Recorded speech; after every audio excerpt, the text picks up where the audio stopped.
This is The Joe Gaither Show on BamaCentral.com.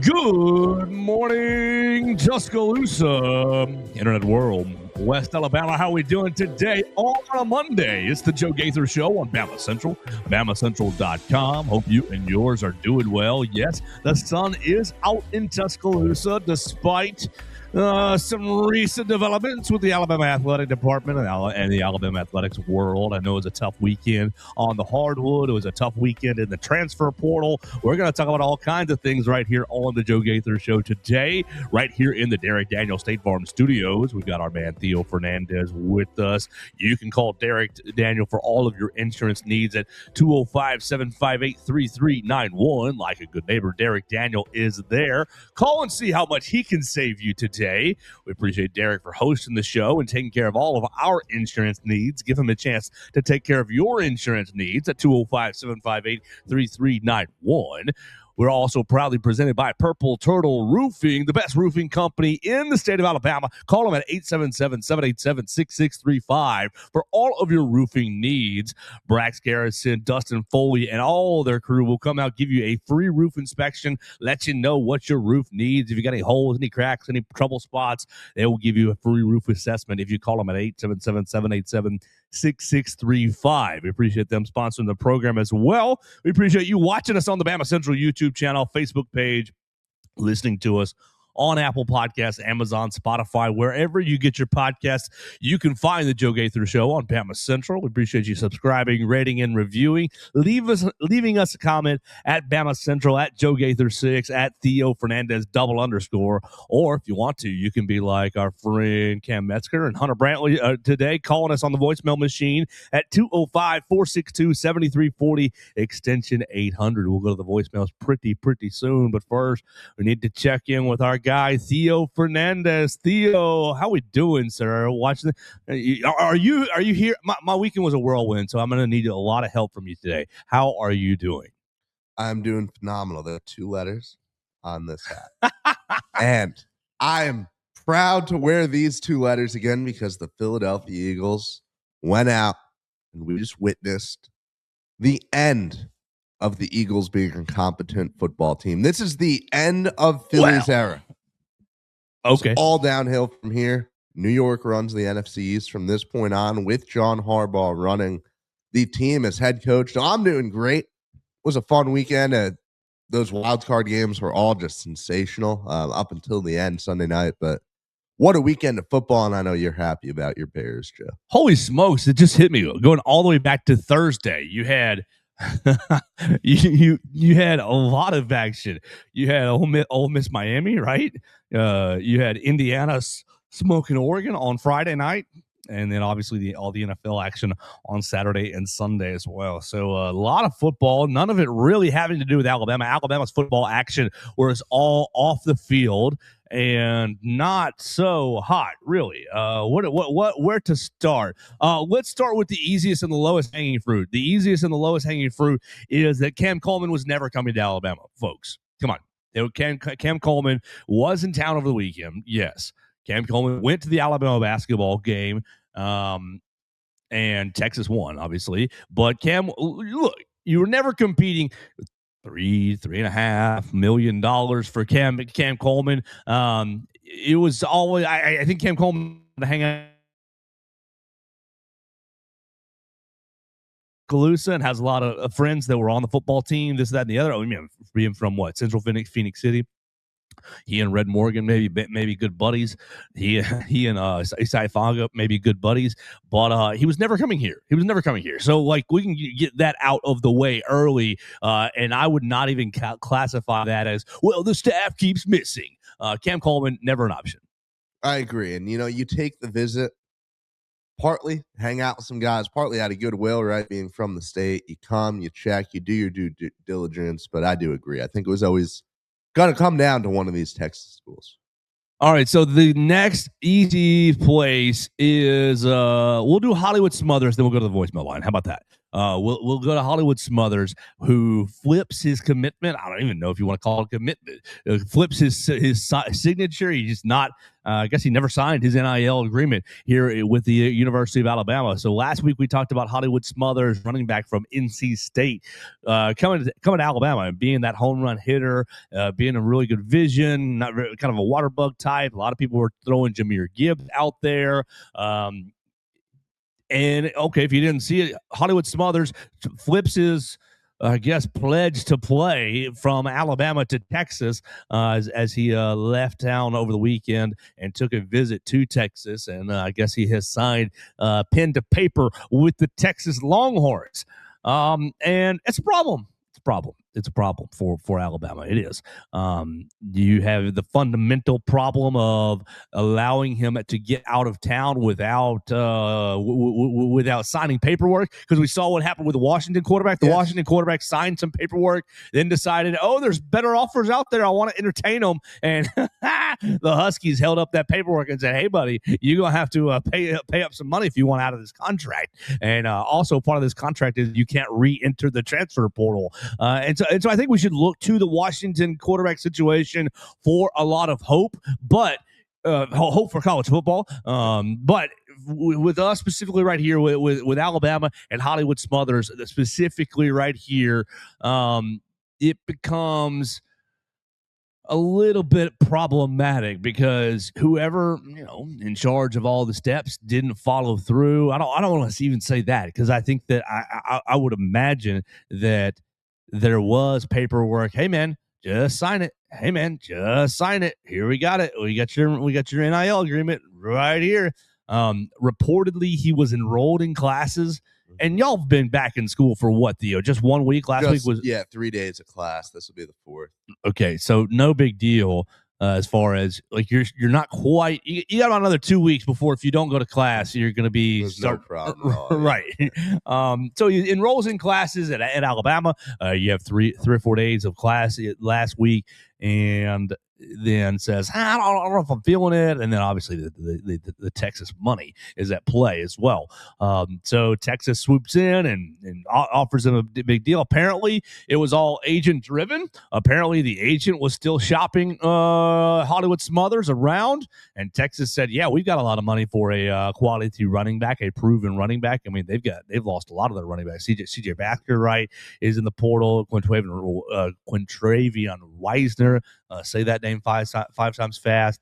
Also gone. So they had a big need at running back. They did get Ray League Brown, Arizona State. Yeah, thank you. They got Ray League Brown out of the transfer portal, and apparently he's going to stay. But basically just Texas playing the game. Texas is playing the game, and Texas has a lot of money, and they're swinging their, around, showing their money off and trying to make sure that they're good in 2026. Theo, just your reaction to Alabama losing probably its headline transfer portal player. Yeah, this one's inexcusable. This is bad. I mean, there's no way to sugarcoat it when I don't understand where we're at as a sport right now, that, we have numerous cases of guys signing, committing, and then, no, I'm actually gone. This is nothing new, right? It's happened before this year, but as things keep progressing to this point, it gets more and more frequent. So complete, in my eyes, letdown on this staff. Why was this contract not signed? And if it wasn't signed, right, if you knew, okay, wait a minute, this guy's committed, but we don't have anything in paper, maybe we should be concerned. Maybe we should be actively looking for, okay, what are we going to do if this falls through? I don't know if this team has a plan for Hollywood Smothers leaving. I don't know who the last-minute running back addition is going to be. It's not going to be a guy of Hollywood Smothers' caliber, right? Like, Riley Brown, we'll use that as an example. That's a former 5-star. That is a really highly touted player, a really talented player who could come in here and make things happen. You got to have a guy like that, I guess, in your back pocket for this situation, right? Like, you have to, I guess, if a guy commits but doesn't sign, have to be ready to instantly pounce on someone else. And yeah, it's a tough job, but this is the state of the sport right now. Why was this contract not signed? That's what I'm coming back to again.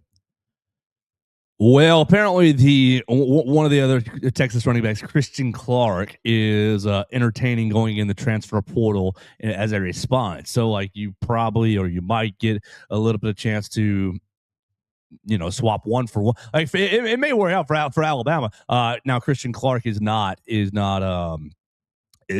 Hollywood Smothers, but he might cost you a lot less than Hollywood Smothers would. So you make the trade if you're able to land Christian Clark. If you're even interested in Christian Clark, and that's the thing. There's so many. This is a hypothetical move, right? You had something supposedly in stone here. So if you were even interested in Christian Clark, who number 4 running back, number 3 overall in the state of Arizona, basically top end recruit in Arizona class of 2024. He ended up playing, suffered season-ending injury during fall camp for at Texas, and then made. Let's see, what did you run for in 2025, big dog? You were 8 games, 56 attempts, 236 and 2 touchdowns. So averaged 4.3 yards per carry for Texas last year as a redshirt freshman. He'd be a redshirt sophomore. If he leaves Texas and that's who you're interested in, you can do a 1-for-1 swap and probably pay less money. I don't know if this is a bad loss for Alabama on the football field because of what you've got in the running back room already. I just think it's a bad loss for Alabama, optically speaking. I do like Daniel Hill, I like Kevin Riley, I like EJ Crowell, I like AK Deer. Excuse me, I like all those guys, and I think EJ Crowell might be some special sauce. But I mean, you guys have heard me all year pound the AK Deer drum. I think he is a special player as well, has the potential to be a special player as well. And so, like, the running back room may be just fine without an extra veteran running back. I do think Hollywood Smothers offered you a home run threat that you didn't quite have before. I do think EJ's got a top end gear. I think AK might have a top end gear like Hollywood Smothers, but the point being, it's just optics. It's bad optics. It's sloppy. It's sloppy work in the transfer portal. We're going after a guy. We apparently have got his commitment. He's even enrolled in classes, but we didn't follow through with the paperwork, or he didn't follow through with the paperwork. Somebody didn't follow through with the paperwork, and he's taking a better offer somewhere else at no penalty. If this were the Washington quarterback and he would determine to go to a different place, well, Washington would be getting compensation and there'd be eligibility fights and this, that, and the other. The Washington quarterback decided not to deal with all that stuff and stayed at Washington. I think this is just a bad look optically for Alabama. I don't know if you're really still if you're crying over the running back room. Yeah, that's a fair take, but I don't think you're overly happy about it, right? Well, no, you're not happy. You're not. And AK Deer, I think, can be a phenomenal football player. I think he should develop. I think people expect him to develop. I think his potential, I mean, this was one of the top recruits in the country. We were so excited when he committed for a reason, right? Daniel Hill, he showed flashes, and excited to see what he can do after another full year of development. The fact of the matter is this Alabama program is the kind of program that brings in the Hollywood Smothers no matter what. That gets this guy here and adds another piece, and all of a sudden you have an incredibly stacked running back room, and it's an absolute strength on your football team. It is just such a horrible look. And a lot of, you can look at the transfer portal this cycle as a whole for Alabama, right? And you lost a lot of players. We saw the Clinton Dix tweets, right? Like, there's not a ton to be concerned about, all things considered. I think some people are there's stuff to be concerned about, but I think some people are overreacting in some senses. But something like this, just the whole Hollywood Smothers situation, I think, leaves a bad taste in many people's mouths for good reason. Like, this is just not, it doesn't strike confidence in the people running the football team. Well, yeah, I understand that, and I agree with that, but I think that this portal window cycle needs to adjust and adjust Alabama fans' expectations for what look, it's very clear you don't have Texas money. It's very clear you don't have Texas A&M money. You may not even have Vanderbilt money. It's very clear you don't have Indiana money, Mark Cuban. It's pretty clear. Throw me some others. You don't have Oregon money, Michigan. Exactly, Michigan either. Some of these programs have lots of money, right? I don't know exactly where you are in the money sphere. You don't have you're not operating like LSU's football program is at the moment, where they're throwing money at everybody to make sure that Lane Kiffin ends up with a good team. And whether that be on the lack of Yay Alabama subscribers, I saw a lot of people, well, if you're not subscribed to Yay Alabama, you can't complain. I'm like, I really don't think your $50 a year, your $50 a month is going to end up getting transfer portal XYZ player here. So essentially, you need to take a long, hard look in the mirror.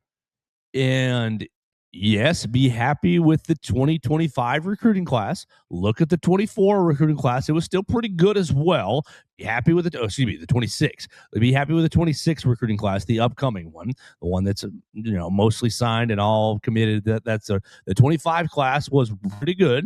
Coach DeBoer and company, held that together and reworked that pretty quickly.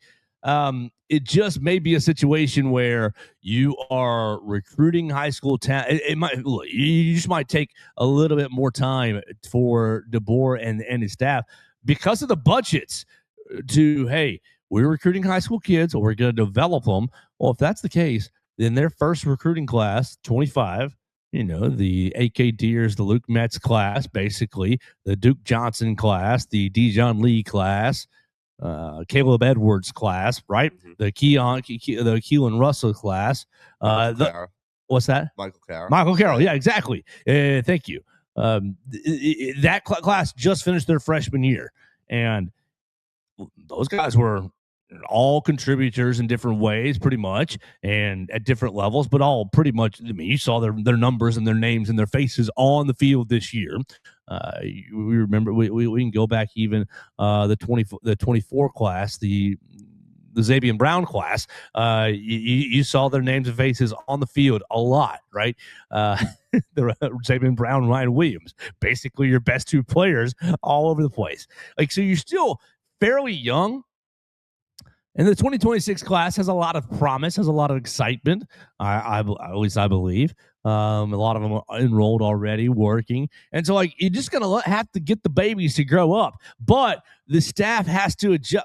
In the transfer portal, yeah, you bring in Cam Coleman for a visit. But you never are throwing big money at him because save that money.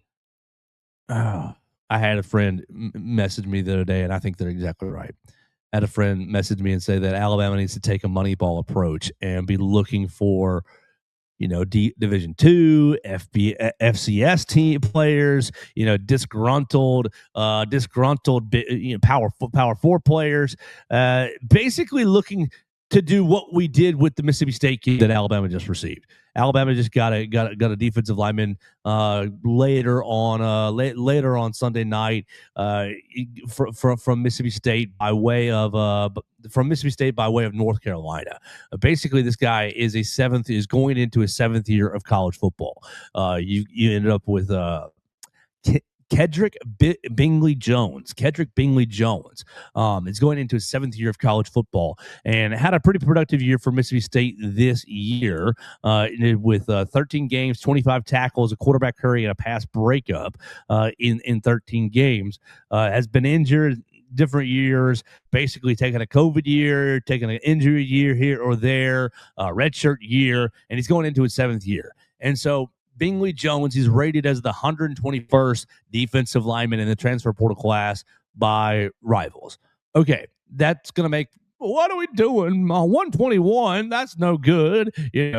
Only 25 tackles, no sacks last year. What are we doing? Like, you're gonna have to go under the hood and look and recruit. Look at what you did with London Simmons. London Simmons is a good example, but on the opposite spectrum. Like, you've got to take two different tracks here, Theo. You've got to look at London Simmons and say, yo, you're a 3-star player in Mississippi. You're under recruited. Come to Alabama and develop. And then in the transfer portal, you need to supplement our roster with old men with chips on their shoulder. Old men who, you're in your 7th year, bud. This is your last chance to make it to the NFL. This is your last chance to make an impression on the NFL. Otherwise, it's insurance for you. Otherwise, it's Canadian Football League if you want us to keep playing football. It's the XFL or whatever they're calling the spring league at this time. USFL, whatever they're calling it at this time, right? You've got one more chance, big guy. Bingley Jones, are we, hanging the banners that you brought in one of Mississippi State's veteran defensive linemen? No, I don't think you are. But I think this is a really good example of what needs to happen for Alabama. You have to get creative. You're not going to be able to just say, hey, like, who are some other big transfer portal targets this past year? Not for Alabama specifically, but just in general. I mean, like Ty Haywood is one. Okay, he's still out there, right? He was just back in Ann Arbor last night, actually. So he's going back to Michigan. That's what it looks like, but he's still on the market. He just went back to Ann Arbor. We don't know what it was for. Well, I think that pick your favorite big name in the transfer portal, whether it's Deuce Knight going from Auburn to Ole Miss, whether it's Cam Coleman going from Auburn to Texas. It doesn't really even matter. I mean, Nate Frazier's in the transfer portal for Georgia. Like, would we love to have Nate Frazier? Yes, you would, but it's probably going to cost $2.5 million. And you don't you look at the money pile, and you've got, okay, rev share is basically $18-20 million. And what is the Alabama booster? What's the Alabama money on top of that? Is it $10 million? Is it 10 million? So your roster 27. Like, it's not the same as LSU. It's not the same as Texas, who they say is going to be creeping up on a $40 million roster. So they've got basically double. Texas got basically double your money, and so you've got to spend it wisely. You can't go take half of your NIL check for one player. Like, whether it be best offensive lineman in the world. Like, you need to get creative and scout these guys from lower levels who are hungry. I mean, I hate to make it this way, but exactly what Indiana is doing now. Indiana's got the money at this point, is getting more money, getting more funding. But at the time, I mean, Cignetti, they just had about the same as everybody else because of the investment and the buy-in. I mean, you heard Mark Cuban, this year's check makes them a lot happier than last year's check. Like, they were always operating on the budget that they're operating on now. Same thing with Vanderbilt. Vanderbilt goes out and takes half of New Mexico State's roster and takes their coaching staff and and they pair everybody up together. And now the alums are all inspired. Like, the alums are inspired to be able to, oh man, we just won 10 games this year, 10-2 with Diego Pavia. Of course, we'll pay for a guy like Jared Curtis because we saw what you could do.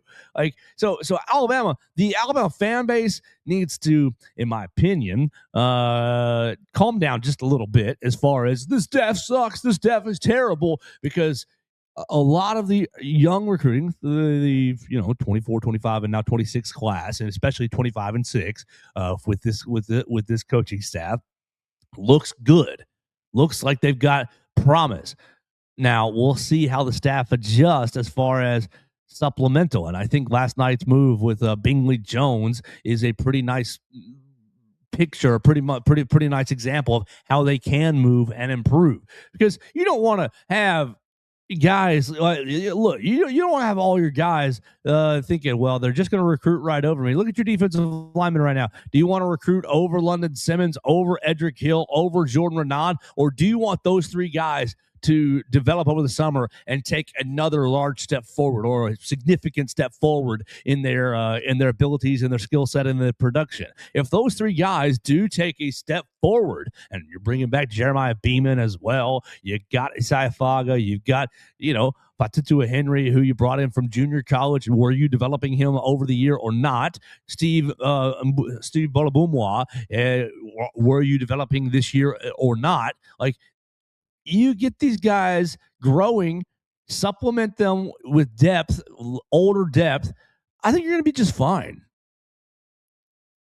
Yeah, it's where are you at, like, with what Alabama? Like, I guess this conversation's gone in like so many different directions. Yeah, and there are a million. My ADHD is going crazy right now because it's like you want to talk about specific recruits or specific wins and losses in the transfer portal, or do you want to talk philosophy? It's kind of like both. All right. So first of all, there's the underlying fact that you're still down a bunch of players, right?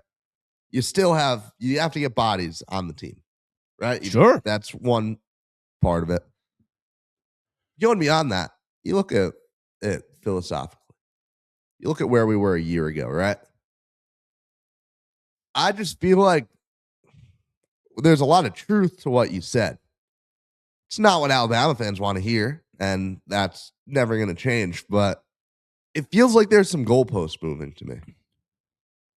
Feels like a year ago we're talking about this program and, oh, look, 0 players left in the spring transfer portal window, right? And that could be true again this year, right? We could hit the spring and everyone's locked into the team. Well, there's no more spring window.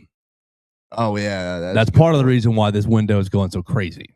That is something I didn't need to forget about. But regardless, you look at all the players leaving, and it feels like a bit pronounced from what there was last year. And I am concerned about the idea of Alabama taking this quote unquote Moneyball philosophy. Not because you want to spend money wisely. You want to spend it in a way that makes sense. You don't want to go out and, it's like you're driving to buy a new car, right? You're not going to drop $100,000 on, some sports car just because it looks nice, right? You don't need to get the flashiest running back. You don't need to get the highest name players. Value to getting the undervalued players, but every single athletic department in the country, with the exception of the handful that we named earlier, is taking this exact same philosophy. So now, in my eyes, you've gone from operating at the highest level, going for the highest caliber players year in, year out, to now, okay, we've dropped down a bit, and yeah, sure, we have more money than most of these other power programs. We have a prestige that should help us out a little bit there. But at the end of the game has changed. Yes, that is undeniable. I get worried about the idea of Alabama operating at the mindset of a different kind of program of, see nothing wrong with bringing in a defensive tackle from Mississippi State who can probably plug in and play a role on this football team, right? In a vacuum, that's not a bad addition. When that is the basis for the entire roster construction, right? When you're taking that mentality for everyone, I get a little concerned about, well, how much is this going to affect things? How much is this going to affect things with the on-field performance? How much is this going to affect things with the caliber of freshmen that you're able to bring in the future? Like, I don't know. It's such a departure from what we've seen at this program. And it is still the complete Wild West of recruiting, of transfers, of NIL. Like, there's still so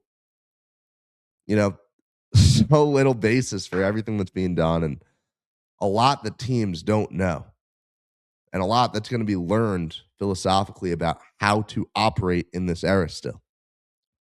But I'm a little concerned with the direction with the way that this went for Alabama and the direction that it appears that Alabama is going, which is a lot of the stuff that you outlined, Joe.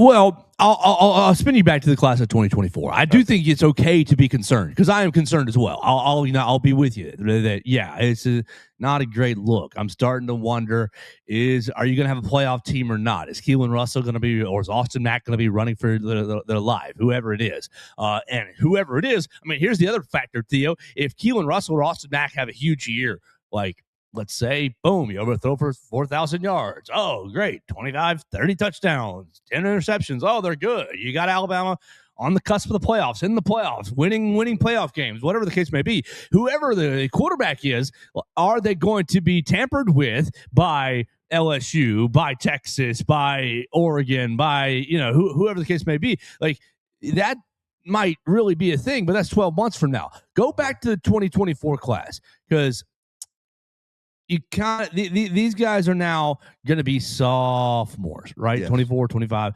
No, these guys are sophomores. These guys are going to be juniors, right? 24 class, freshmen, 25 sophomores. Now they're going to be juniors.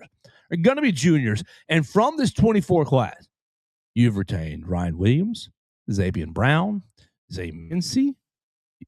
You lost no Carter, Caleb Odom. You still have Jeremiah Beeman, Daniel Hill, Kevin Riley, Casey Poe. These guys are all transfer portal now. Red Morgan, you've got him still. You got Rico Scott. You have William Sanders. You have Isaiah Faga. You have Caden Jones. You have Drake Kirkpatrick Jr. You have QB Reese. And you have Steve Bolabumwa. Like, so college football is going to go through another change in about 2 years. These COVID players who have their extra years, like this young man, Kedrick Bingley Jones, he's going into his 7th year. He had a COVID year, a red shirt, and a medical red shirt. So 3 different freebie years. Now, obviously, nursing some injuries and rehabbing in those years. But we just need to go get guys like Indiana has. They're all old. That's going to work for about another year and a half. And you saw Trinidad Chambliss have his waiver denied. He's going to court, though. He's going to fight it. He's going to fight it, of course. He'll win. But the point being is, like, you're going to start seeing some of these guys like, hey, man, you've had your 5 years. Mm-hmm. You're gone. You had your 5 years. You're gone. I think. And so you need to get back to the heart of college football. I think the Washington quarterback is going to help you get back to the heart of college football. Hey, man, you signed your letter of intent. You're here for a year. You're here for 2 years. I hope that they can work this to about a 2-year deal, but I think that's probably about the max. At the minimum, you're here for a year, and you're locked in, right?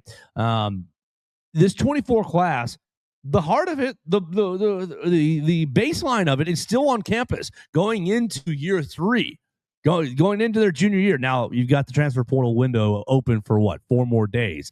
I think it closes on Friday, and so you've got the portal open for a couple more days. So maybe all these guys can go in the portal and when we hit end on the on the recording today. But I do believe that you are developing the talent. And, like, look, whether you like Ryan Williams this season or not, he's arguably the most talented player in the class, and you're still developing him. Xavier Brown is number 4 on this list, 5-star player, and you're still developing him. You've retained some of your top-end talent. You've retained some of the talent that would, if they went into the transfer portal, would be commanding $2 and $3 and $4 million, $1 and $2 and $3 and $4 million. You look at the 25 class, and it's the same thing. Like, you kept Keelan Russell, Michael Carroll, Dijon Lee, your top 3 guys, all still on the team. Ivan Taylor, 4, 5, Chuck McDonald, 5, Jackson Lloyd, 6, Derek Meadows, 7, all still on the team. Justin Hill, 8, A.K. Deere,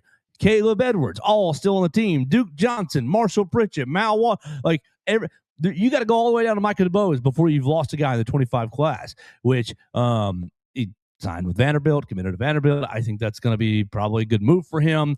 But the point is, I think that if you just are patient with this staff, they're going to keep recruiting high schoolers at a high level and trying to retain as best they can, develop, and basically you're still in the reset from the Nick Saban era. And also dealing with the rules changing and the best practices changing. What's best practices? Is best practices going to give Cam Coleman $3 million? Is it going to give Lance Hurd from tackle from Tennessee $3 million? Jakaris Peak, that's what everybody wanted. NC State, a bunch of money.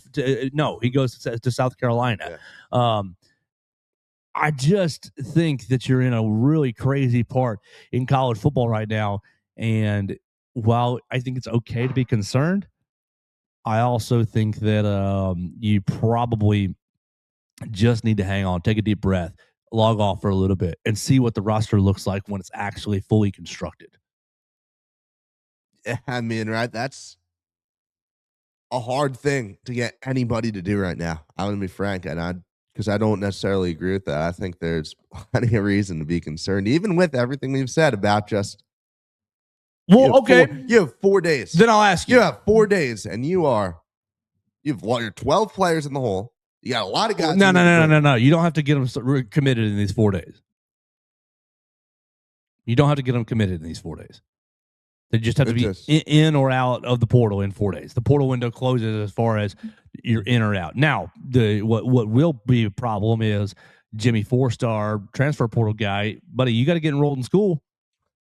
You got to get enrolled in school, and of course, the academic tutors will help them catch back up, obviously. But that's the only sense of urgency here as far as bringing guys in. Once they're in the portal, they're in the portal. Yeah, obviously they get to sign with the team. But I'll ask you. You said I don't necessarily agree with that, and you said there's a lot of reasons to be concerned. Well, what should they do? Should they just empty all the money out for who's the next highest rated tackle on here? It is, let's see, Tegra Tashabala from Ohio State doesn't have a home yet. Doesn't have a home yet, and obviously you do have Ty Haywood, who's not committed on what he wants to do yet. Do you just throw all the money at Ty Haywood and just say hope you fix it, buddy? Well, what would you do? How would you advise the staff to make the most out of limited resources? Well, that's kind of, I think, one of the bigger things that I don't know, that you don't know, that, I think it's easier to be frustrated about something when you don't really have an answer, because there is no answer, right? You have to toe the line perfectly of paying for top level talent while being conservative, not overspending, because you buy whatever tackle and then he blows out his knee in practice, and there's, right, knock on wood, like there's the season almost. Right. So I think the only things that make me concerned are when you go after the top level talent, you have a guy that you want to bring in that you think, we would like to go and spend a lot of money to bring in this guy because we think he could be a special player for our football team. And he just gets flat out beat by another program, and there's nothing he can do about it. And then you're set back at that position. Like I don't know. I feel like we're going in circles a little bit right here, just because there's so much that's still up in the air. And, I think that this conversation, us talking about the transfer portal window in 1 year, regardless of how Alabama does on the field in 2026, regardless of how the 2026 transfer portal cycle goes, I think our conversation just about how the transfer portal operates and its fundamental, operations, like, I think it'll look so much different as things develop. Right? Yeah, it will. It will. Year after year. Like, it just continues to evolve. Just as this conversation would have been different 1 year ago and 2 years ago, like, we are still in a completely chaotic, wild era. All right. I'll leave it. So let's go to the voicemail line, because I know you're running short on time. Did you get classes on Mondays? Yeah, I do. Unfortunately, I have to be a student. on Mondays now. Dang, you were so good last year without classes on Monday, or at least Monday morning. That's okay. We'll go to the voicemail line and we will wrap this bad boy up. I'll just admit it to you guys. I didn't watch a second of the basketball game. I was tied up with the Chicago Bears. So we sent Hunter Deciver, Will Miller, and Katie Wyndham to the basketball game on Saturday, losing to Texas. I mean, a handful of losses to Texas in a row. I don't really count the Cam Coleman loss, but you got Hollywood Smothers and on the basketball floor losing to Texas. I think one of these voicemails is going to be about the basketball. So when that comes up, Theo, you can react to it. But we've got a couple of voicemails. You can call us at 205-462-7340, extension 800. What's going on, guys? Cam here. Going to keep it short and sweet and straight to the point. We are in so much trouble next year on the offensive line. Like, bad. Like, who do we have? Like, especially, like, reserve-wise, we have nobody. Especially with people with playing experience. Yeah, we could fire the offensive line coach. That would be a start. But even if we do keep him or fire him, will it make much of a difference? I hate to sound so negative, but it's the God-honest truth. Well, I think we are screwed on the offensive line. I sure hope Keelan Russell can move around and be able to play like Bryce Young used to, because I have a feeling he is going to be under duress. But love the show. Roll Tide anyway. Whew. Now, I do think that that's the biggest area of concern. It is. By a mile. And he's right. Lack of playing experience, lack of depth. You did go out and get the Caden Strayhorn from Michigan. Good get. Kind of, I think I wish you would spend on Ty Haywood. I don't know if you have enough money to. I wish you would go get an experienced offensive lineman who is hungry for an opportunity. Go scout some offensive linemen. You did bring in, you've got a pretty nice little recruiting class. I do think that you've got a pretty good recruiting class of offensive linemen, particularly with Chris Booker. But Jackson Lloyd was a great get last year. Haven't seen him. Don't know what he's going to end up being. Michael Carroll was a good get last year. Pretty good little first year. To me, it's Chris Booker is the freshman who to kind of watch out for. You ended up with Bear Fretwell as well. You ended up with Tyrell Miller, 6'5", 305. So you kind of went, I think, a little discount on those two guys, but I think that they're kind of underrated aspect. Jared Doty from Atlanta is a tackle, 6'5", 300. But Cam is right. No real experience along the offensive line. All right, let's keep going here. Next one is Hunter, I believe. This has been a terrible week. This has been one of the worst weeks in this athletic program's history. Whoa! No ifs, ands, buts about it. Lose to Texas last night. Cam Coleman flips or signs with Texas. And then Hollywood Smothers flips from Alabama to Texas. I mean, I'm just baffled by this whole thing from the football side of things. Basketball, we'll worry about that later. But football-wise, I'm just perplexed and confused with everything. Everything. And it just pisses me off when I say we whiffed on Cam Coleman, which we did. We brought him in for a visit. We wanted Cam Coleman. We did not land him. We failed. That is considered a whiff.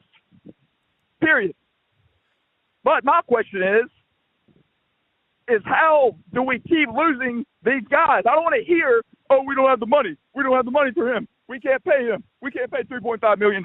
He went there all because of the money, and we don't have that. Well, where's the money at? When you look at our roster right now, we have 5 scholarship wide receivers and 4 scholarship running backs. We've signed 1 offensive guard. 1. We've signed 1 linebacker. We have $20 million in NIL. Where's the money at? You can't keep using that excuse every time you lose a guy in the portal that you don't sign that you want. That is a lame, bleeping excuse. Don't give me that anymore. If you keep missing out on these guys, spend money on them. You can't just keep doing that. There's no way Ron Williams is making $5 million. There's no way Keon Russell's making $10 million. There's no way. We have money somewhere. Spend it. You just can't keep doing that stuff, man. That doesn't make any sense. It's nonsensical to keep saying that. It really is. Gosh. It's just ridiculous, dude. Like, you have to spend money at some point on someone. Again, the cupboard is bare. We can't fund the team right now. We should have money. Don't give me the excuse, oh, we can pay $3.5 million. Why not? Why not? Why couldn't we? Who else are we spending money on? I'm waiting. No one. There's no one good enough to be spending $5 million on this roster right now. Nobody. Good Lord, man. We're so cooked. And there is my What's going on, problem. guys? Cam. Go ahead. No, go ahead. There's my problem with the whole conversation we just had. Everything you said, all the intelligent stuff, good takes over, like in theory. Hunter, what he just said is what the fan base is feeling. And he got it across better than most people could, but he outlined the points there. He outlined everything that people feel frustrated about. How do you tell them not to be concerned? How do you tell them, the people who've watched this program their whole lives, who've seen Alabama, and how do you tell them, like, oh yeah, no, it's okay that we have this offensive line right now. It's okay that our linebackers are this decimated, that, you know, we couldn't land the receiver, that we can't land the top shelf talent, that we don't have them. Like, you can't Well, you're probably go paying, out there and tell them to be calm. well, you're probably paying Sedarian Morgan something. You're probably paying Xavier Griffin a little something. EJ Crowell a little something. You're probably like look at these recruiting classes over the last couple of years and look at who you've retained. You go back. You're probably paying Ryan Williams and Xavier Brown a decent amount of money. Like, it starts to stack up pretty quickly when everybody's getting $750. When everybody's getting $750, that's going to give you. Let's just do a little calculator real quick.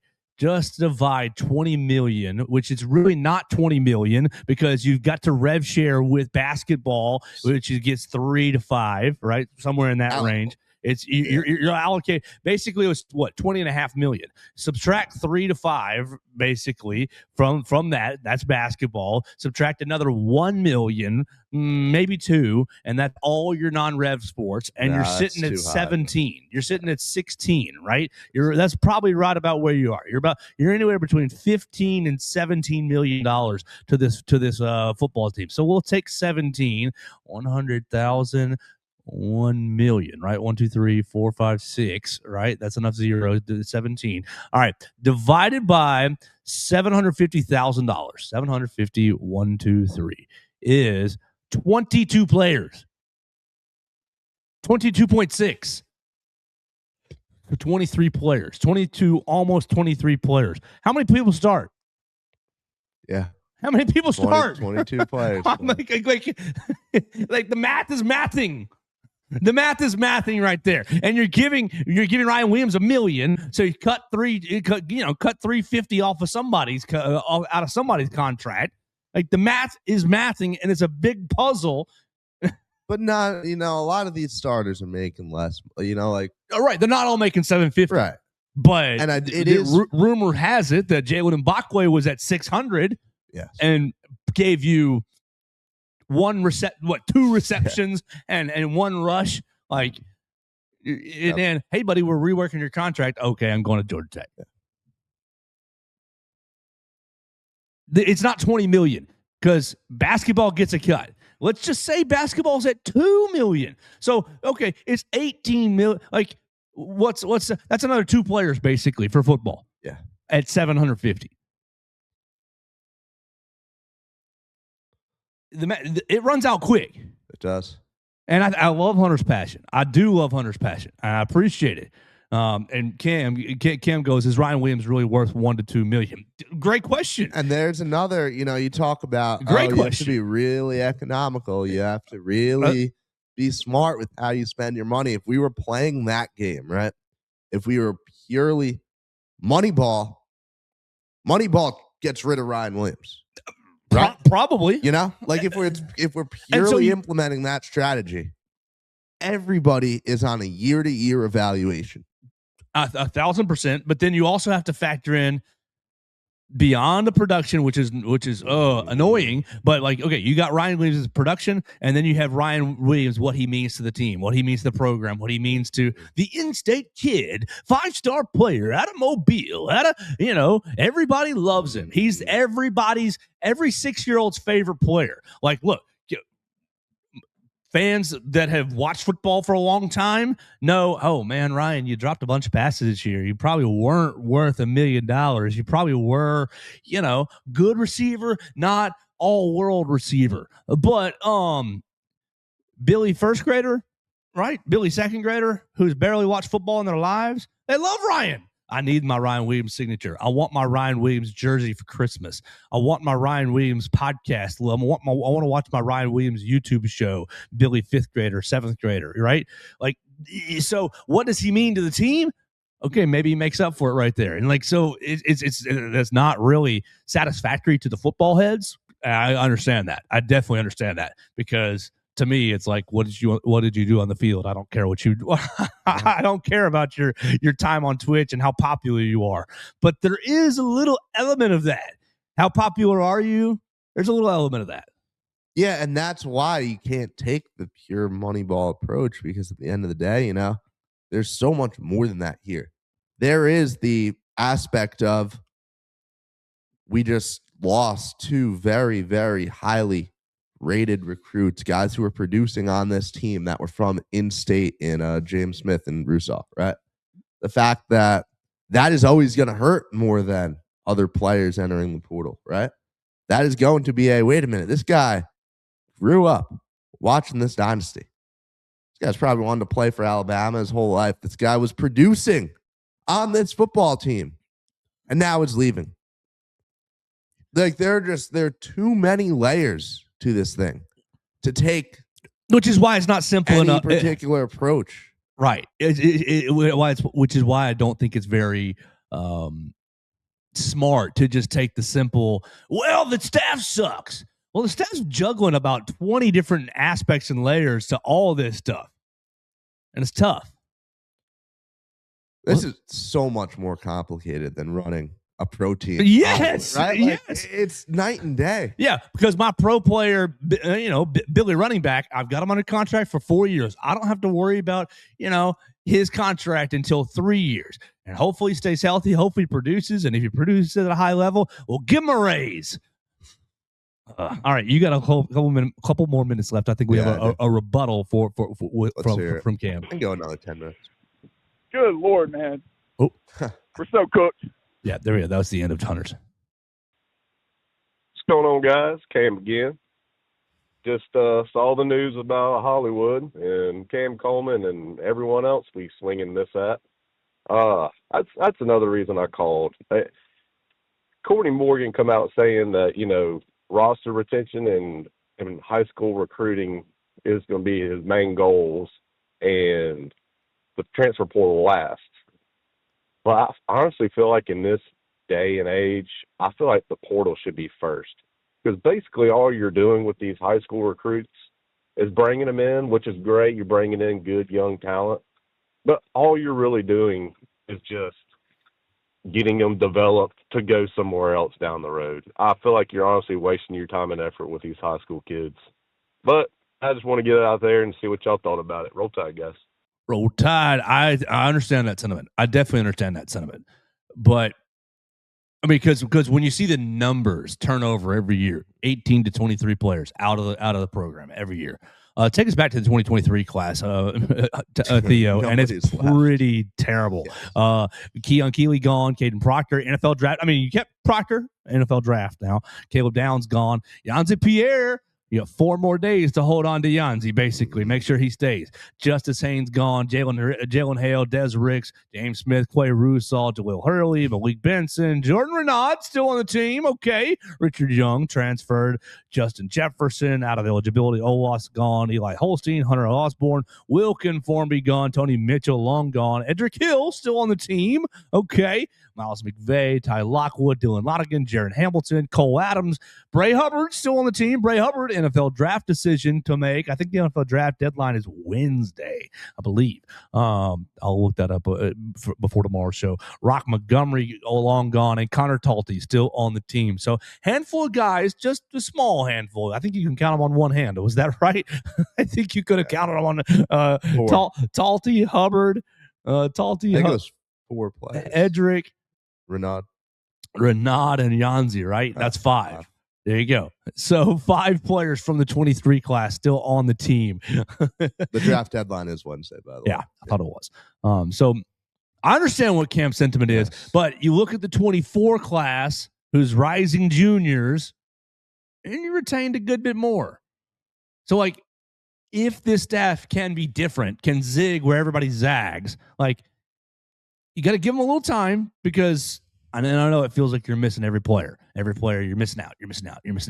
But if you retain the 24 class like you are, and they grow as redshirt sophomores and juniors, third years, and the 25 class stays around like it has so far, like, this could be the path. And look, the NCAA is going to start washing a lot of these old men out. All these, COVID this and extra year that, and I didn't get my chance because D2 this, and all, like, they're gonna wash some of that. So it's only that track, that river, that path of let's just ride this river of all these old players, like, that's gonna dry up in the next 3 years, 2 to 3 years. You know, everything that Cam said is what's happened in college basketball. Oh, yes. For good reason. I see a lot of, it's a very valid take, and it makes a lot of sense to run a football team like that as well. And I'm not saying it's the best way to do things, because I don't know. But I think that you look at the success that these teams have had doing it, that, you look at how much more valuable it's, like, if you're not going to be the school that's bringing in all of the elite talent, right? If we're putting Alabama and saying, yeah, we can't land all of these top tier guys year in, year out like we used to. We can't land and keep them, right? We might be able to bring in a top 5 recruiting class, but let's say a couple years pass and all of a sudden, oh, wait, this 2024 class is gone.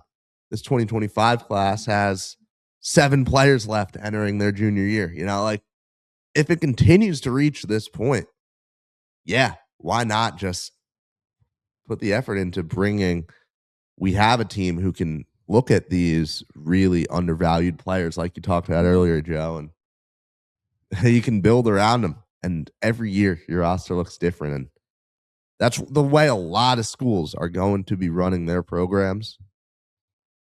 Would it be crazy to say Alabama might be one day? I don't know. I don't know where any of this is going, but 16 of the 27 enrollees from the 24 class are still around. Yeah. It's a pretty good number.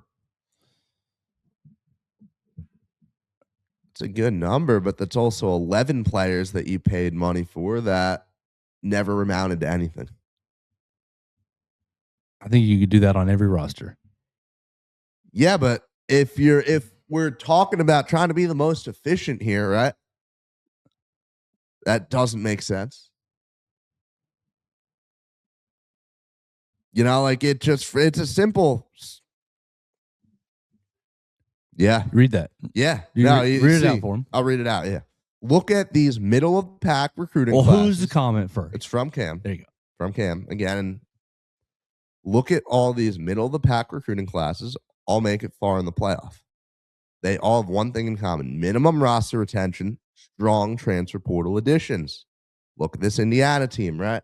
The fact that, you had one good year, you kept a couple players from that team, you added players, you added, an elite quarterback 1 year, turns into, the best QB your program's ever had. And next year's Indiana roster will look incredibly different again. And they're cheating. And they'll be very good again. They're cheating. They've got your practice film, apparently. They've hacked all the practice servers. They know what plays you're running before you even call them. No, Cam, I really think there's so much truth to what you're saying. And I don't know what direction any of this is going to go. And I feel like I've repeated that. Right. But there's not really a place still. You've got your $8 million supplemental money, whatever it is, your $10 million supplemental money past that $18 million in rev share money. Like, how do you allocate it? Do you say, you got $10 million, Theo, you go 3 players, you say 3, 6, 9, and three players, everybody gets $3 million. Like, would Cam Coleman, like, who else? Would Cam Coleman, would Jakaris Peak, right? You're the tackle, the big tackle that everybody was sad about missing. Cam Coleman, Jakaris Peak, Hollywood Smothers. Does that take you from how many wins does that add? 1, 1.5? Well, now we're talking about just normal football roster construction, right? We're talking about the same thing that NFL GMs talk about every year, where, okay, we've got our $18 million salary cap.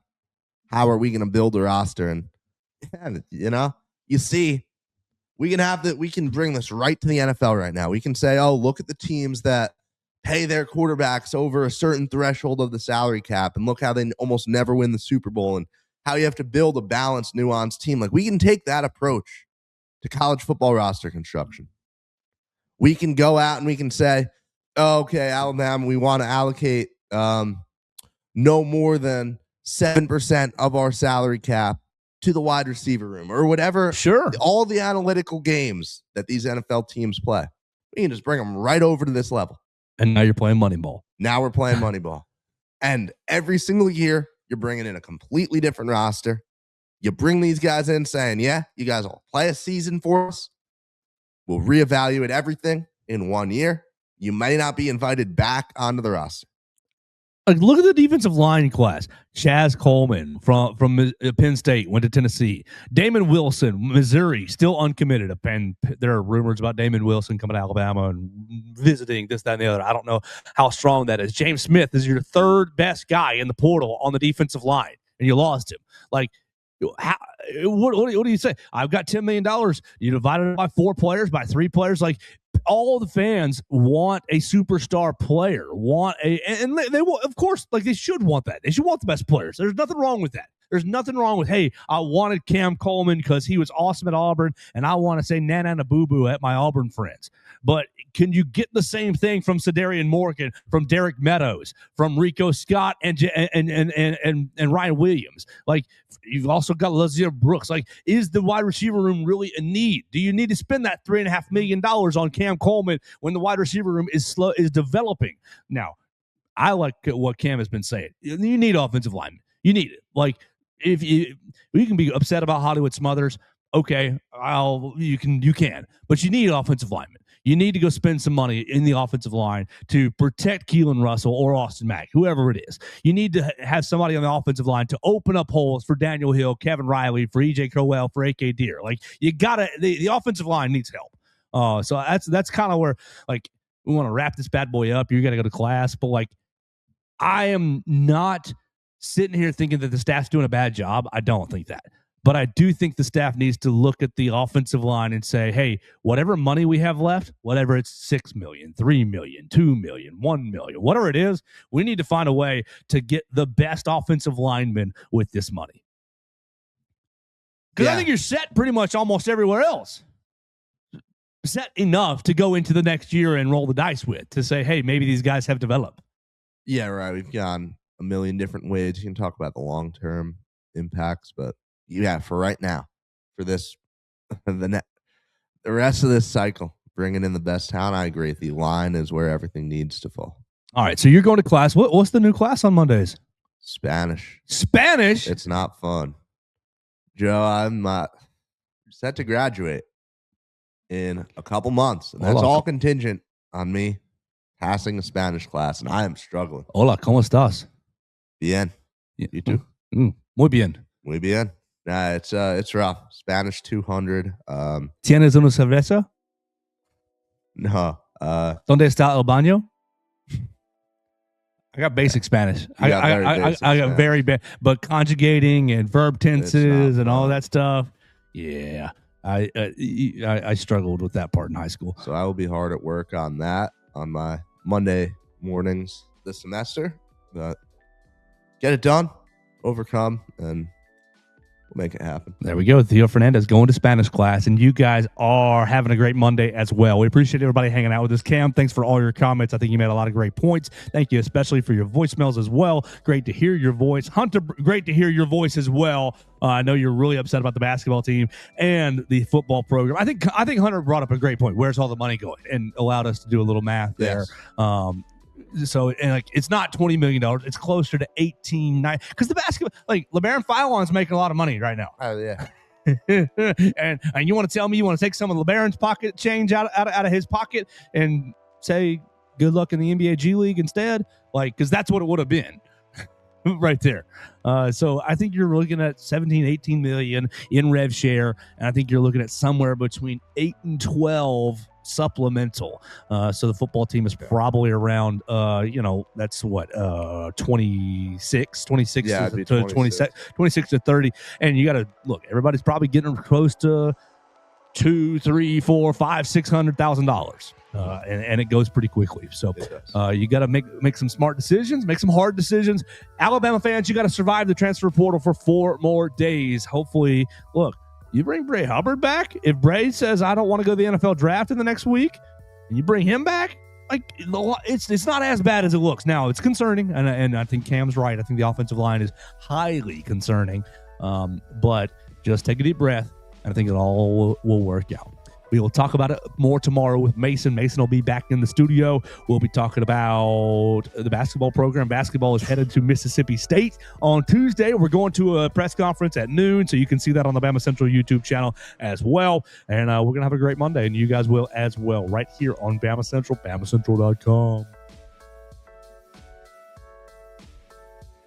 Thanks for joining us on today's edition of the Joe Gaither Show on Bama Central. Keep up with Joe on all his social media pages at Joe Gaither 6. Subscribe, rate, and review the show on Spotify and Apple Podcasts, and be sure to read us daily at BamaCentral.com.